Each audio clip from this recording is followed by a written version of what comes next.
Trump তার নিজস্ব সামাজিক মাধ্যম ট্রুথ সোশ্যালে ইরান ইসরায়েলের যুদ্ধবিরতির ঘোষণা দেন, যার সঙ্গে সঙ্গে বিশ্বজুড়ে আলোচনার জন্ম দেয়। তবে এই ঘোষণার কিছুক্ষণের মধ্যেই ইরান স্পষ্ট করে জানিয়ে দেয় এখনো কোনো আনুষ্ঠানিক সমঝোতায় পৌঁছায়নি তারা। ফলে যুদ্ধ বন্ধ হয়েছে কিনা সে প্রশ্ন থেকেই যায়। সামাজিক মাধ্যম এক্সে ইরানের পররাষ্ট্রমন্ত্রী আব্বাস আরাকচি জানায় তারা এখনও সামরিক অভিযান বন্ধের সিদ্ধান্ত নেয়নি। ইসরায়েল যদি আগ্রাসন থামায় তবে পাল্টা হামলা বন্ধ রাখার ইচ্ছা রয়েছে তাদের। তবে তা না হলে ইরান নিজেদের অবস্থান দৃঢ়ভাবে বজায় রাখবে এবং শেষ মুহূর্ত পর্যন্ত প্রতিরোধ চালিয়ে যাবে।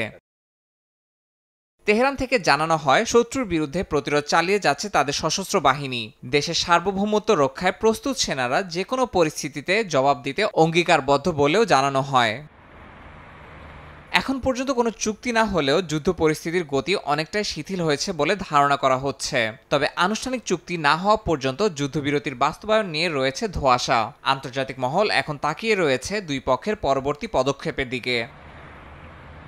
ইয়াসিন মোহাম্মদ জিসান, সময় সংবাদ।